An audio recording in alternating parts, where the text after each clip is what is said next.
On Democracy Now!, democracynow.org, The War and Peace Report. I'm Amy Goodman with Nermeen Sheikh.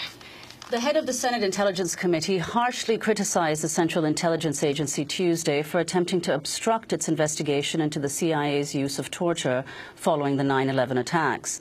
The report has yet to be released, but allegedly documents extensive abuses and a cover-up by CIA officials to Congress. Senator Dianne Feinstein took to the Senate floor on Tuesday to accuse the CIA of accessing computers used by Senate staff. I have grave concerns that the CIA's search may well have violated the separation of powers principles embodied in the United States Constitution, including the Speech and Debate Clause. It may have undermined the constitutional framework essential to effective congressional oversight of intelligence activities or any other government function. I have asked for an apology and a recognition that this CIA search of computers used by its oversight committee was inappropriate. I have received neither. Feinstein also accused the CIA of secretly removing more than 900 documents from computers used by the Senate Intelligence Committee and said it tried to intimidate congressional investigators by requesting an FBI inquiry of their conduct. At a public event nearby in Washington, CIA Director John Brennan rejected Feinstein's allegations. As far as the allegations of, CIA hacking into, Senate computers, nothing could be further from the truth. I mean, we wouldn't do that. I mean, that's just beyond the scope of reason in terms of what we would do. She says that Meanwhile, former National Security Agency contractor Edward Snowden accused Feinstein of hypocrisy for criticizing alleged CIA spying on U.S. senators while condoning government surveillance of private citizens. In a statement to NBC News, he said, quote, "It's clear the CIA was trying to play keep away with documents relevant to an investigation by their overseers in Congress, and that's a serious constitutional concern. But it's equally, if not more concerning, that we're seeing another, quote, Merkel effect, where an elected official does not care at all that the rights of millions of ordinary citizens are violated by our spies, but suddenly it's a scandal when a politician finds out the same thing happens to them." Snowden was apparently referring to German Chancellor Angela Merkel's failure to condemn the NSA for mass surveillance of communications of German citizens and her indignation at reports that the U.S. had listened in on her personal conversations. For more, we host a roundtable discussion with three guests. Mike German is with us, fellow at NYU's Brennan Center for Justice. From 1988 to 2004, he served as an FBI agent specializing in domestic counterterrorism. He left after reporting deficiencies in the FBI's counterterrorism operations to Congress. His recent piece in The Guardian is the NSA won't shut up about Snowden, but what about the spy who stole more? Ray McGovern is with us again, a former CIA analyst whose duties included sharing national intelligence estimates and preparing the president's daily brief for then-President George H.W. Bush. He briefed one-on-one to President Ronald Reagan's most senior national security advisors from 81 to 85.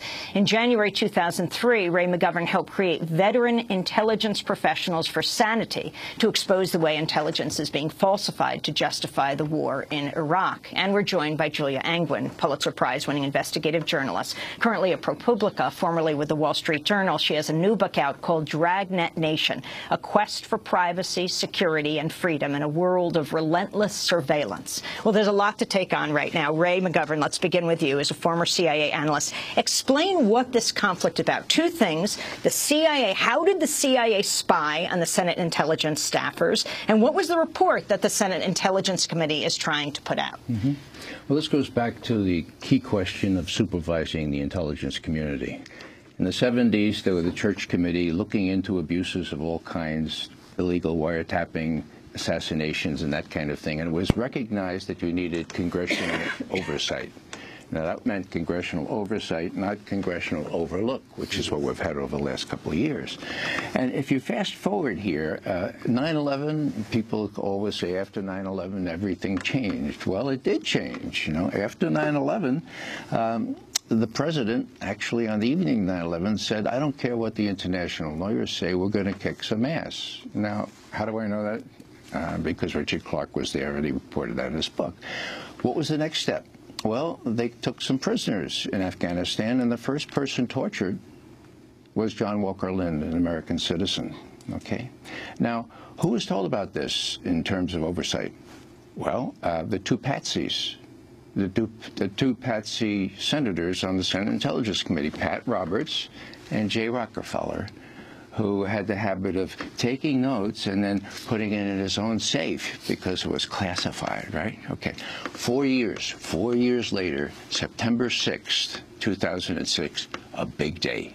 First off, General Michael Hayden, who was the head of NSA when he decided to violate his oath to the Constitution and allow illegal, warrantless wiretapping of American citizens, he had earned his spurs and he had become head of the CIA, okay? And so when the President Bush at the time, decided that he would make a clean breast of things, okay, and defend what he called an alternative method of procedures, which now have become EITs, enhanced interrogation techniques mean torture. He was going before the cameras in the afternoon of September 6, 2006. What happened in the morning? General Hayden hustled down and told the rest of the senators on the Senate Intelligence Committee what was going on. 4.5 years late about torture, okay? What's the other thing that happened? This is very significant. The head of Army Intelligence, John Kimmons, Lieutenant General, who made his career on interrogation, okay?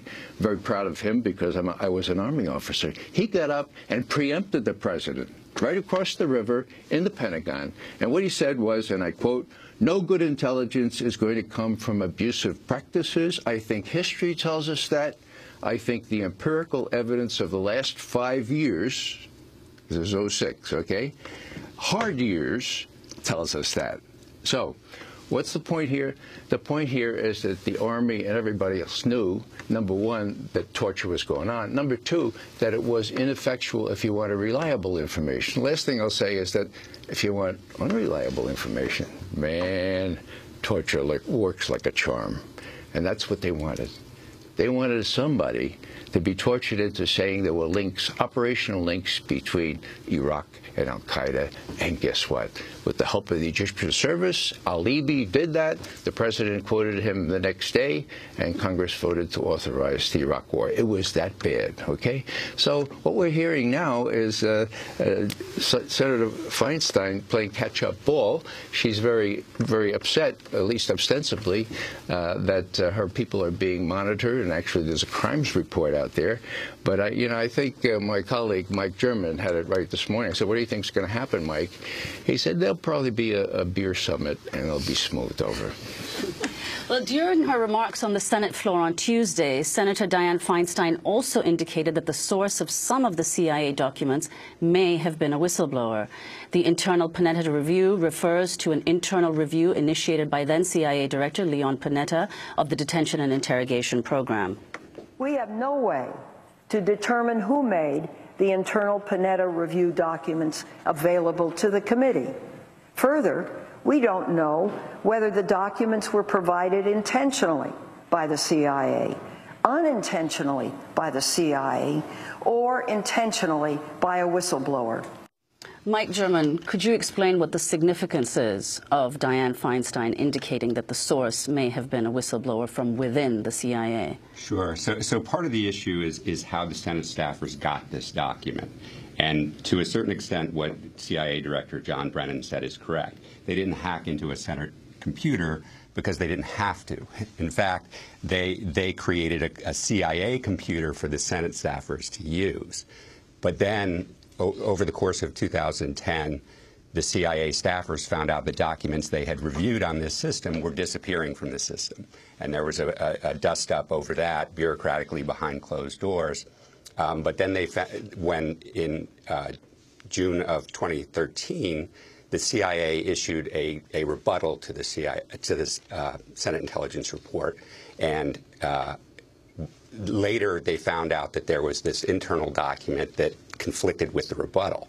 So when that was discovered that the Senate had that, the CIA apparently went back into their own computer that was being used by the Senate and apparently was trying to find out how it was that they got this document. And that Senator Feinstein is indicating now it may have been a whistleblower, I think raises serious concerns because her committee has been very unresponsive to requests to provide protections for intelligence community whistleblowers. Right now, they aren't very well protected.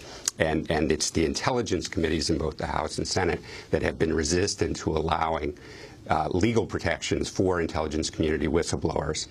So this whistleblower who may have given the Senate this report is basically unprotected. And explain how it works. I mean, for people to understand, when the Senate intelligence staffers are doing their research, they go to the CIA, and the CIA provides them with computers and then spies on what they look at in the computers. Right. I mean, this is really an extraordinary situation, I think, goes to what Ray said about, you know, this is supposed to be oversight of the CIA that the Senate is doing, not allowing the CIA to set the terms for the oversight of their own work.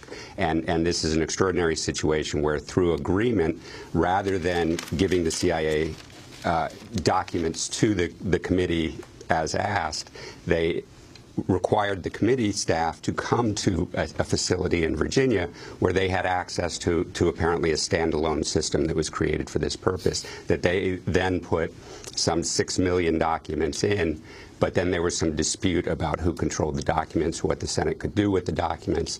And this document apparently was printed off and taken back to the Senate, which is what the CIA's competing crimes report is about, that there was something inappropriate with that. And that was the defense that Senator Feinstein was making. And you worked for the FBI. They were also accusing the CIA of bringing in the FBI to thwart their investigation to investigate Senate staffers. Right. It's basically intimidation of the overseers, right? If I, as a staffer, know that if I become too aggressive in my oversight, I might be charged with a crime in this heavily classified area, that might, make me be a little less robust in my inquiry. And let's not let this whole conflict obscure what it is that's being investigated, the whole issue of torture and what the White House calls rendition, which is White House for kidnapping. Right. And another example of the failure of oversight, this Senate report, it's supposedly over 6,000 pages, was finished almost over a year ago, and yet it's the CIA that's holding up the publication of this report, so we can't see what it is. Rather than the Senate just saying, it's our report, we can vote and put it out and give the CIA a chance to redact what they think is necessary, but if they won't do that, we're just going to publish it. And that is, again, astonishing that the overseers are being prevented by the people they're supposed to oversee. And what about, Ray McGovern, what Edward Snowden just said to NBC? I mean, you went to Russia. You gave Edward Snowden an award. You have Senator Feinstein now taking on the CIA, who has been rather vicious in taking on Edward Snowden. She is considered one of the greatest apologists for the Central Intelligence Agency. So for her to take on this agency, the agency might be in big trouble. But what about how Snowden's documents fit into this story? Well, how much of what Senator Feinstein did yesterday was posturing, we'll know in the next couple of weeks.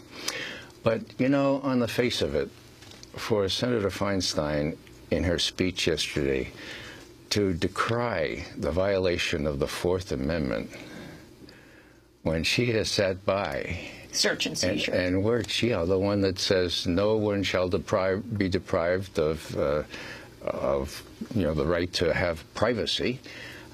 She's blessed that by the NSA. She's defended it. She's approved it. And now all of a sudden she's against NSA or anybody else kind of invading the Senate's privacy. So, in a way, it struck me as giving hypocrisy a bad name. I think the beer summit is probably the likely outcome. The president's a lawyer. He'll get them all together and say, well, now, can't we smooth this over? But maybe not. Maybe John Brennan has overreached himself now. His record for truth is not very good. And it may be that Senator Feinstein and the president will face up to the fact that this is not the right person to be head of the CIA. So, Julia Annguin, can you talk about how this will affect future whistleblowers and the journalists and publications who cover them? Well, already journalists and whistleblowers are in a difficult situation. As a journalist myself, it's very hard to assure a confidential source that you could keep your communications confidential. If the Senate Intelligence Committee can't keep its investigation confidential, it's very difficult for me out there to say I will be able to do it, and not all sources are willing to go live in Russia. And so we're in a difficult time for whistleblowers, and this is why I wrote this book, Dragnet Nation, because I feel that we're in a world where ubiquitous surveillance is really chilling our speech. People are afraid to talk to the press, and it looks like maybe the Senate is afraid to publish its report on the CIA, and this is the result of this surveillance. And Mike German, can you say what some of the initiatives are, the mechanisms that are being considered to protect whistleblowers? Of course, they haven't been passed in the intelligence community. Right. So where the situation sits now, in 2012, the Senate passed the whistleblower, or the Congress passed the Whistleblower Protection Enhancement Act, but cut out a section that would have given intelligence community whistleblowers some better protections. The President issued a directive that ordered the agencies to create an internal process, but so far that has been delayed, and I'm not aware of any whistleblowers using that process, if it even exists at this point. There's also a threat of retaliation, or it doesn't protect whistleblowers from retaliation. And that's the thing. This administration has been more aggressive against whistleblowers than any previous administration, charging them even with very serious charges like Espionage Act. And there's an insider threat program that they're initiating, which encourages government employees to report on one another when they see conduct that they think is suspicious. So it's this sort of competing values that they're doing. On the one hand, saying they care about whistleblowers and want whistleblowers. On the other hand, persecuting and prosecuting them, persecuting them inside the agencies and then prosecuting them if they report out. NSA whistleblower Edward Snowden gave a rare public speech Monday at the South by Southwest Interactive Festival in Austin, Texas. It was the first time Snowden has directly addressed a U.S. audience since he left the country last May. He spoke via video stream from Russia, where he's been granted temporary political asylum. The NSA, the sort of global mass surveillance that's occurring in all of these countries, not just the U.S., and it's important to remember that this is a global issue, they're setting fire to the future of the Internet. And the people who are in this room now, you guys are all the firefighters.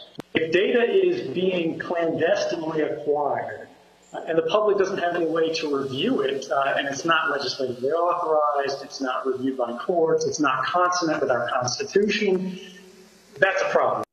That was Snowden speaking through a whole number of proxies, a little hard to understand. He added he believes his whistleblowing has improved U.S. security and that he wouldn't hesitate to leak the same NSA files again. Journalist Glenn Greenwald also addressed the festival later in the day, and Julia Annguin addressed the festival on Saturday via video stream from the Ecuadorian embassy in London, where he has political asylum. The significance of all of this, Julia, you are a Pulitzer Prize-winning journalist. What this means for your work and your own quest for privacy as you went online to document how you could protect yourself.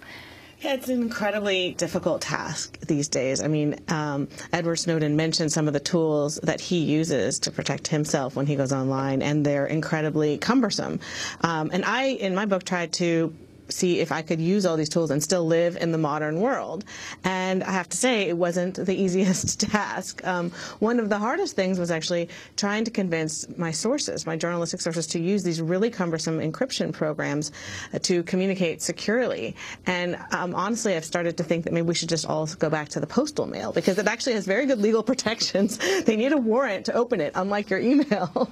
Well, why are they cumbersome? Because it just takes longer, or they're difficult to master, or? Well, the encryption programs in particular are often built by sort of open source communities. Some of the tools are not that well maintained because the people who build them are not actually paid. It's like their second job. And so one thing I have been thinking about a lot is that we need to pay for our tools. You know, we have this idea that we want everything for free in life, and that's one of the reasons we've gotten into this state of ubiquitous surveillance, is that we are paying with our data. Well, we have to leave it there, but we're going to continue the conversation after the show and post it online at democracynow.org. Julia Annguin, thanks for joining us. Her new book is Dragnet Nation. Mike German with NYU's Brennan Center for Justice, and Ray McGovern, former CIA analyst. That does it for the show. On Thursday, I'll be in Flagstaff at Northern Arizona University, Friday in Santa Fe, Saturday in Denver, Colorado.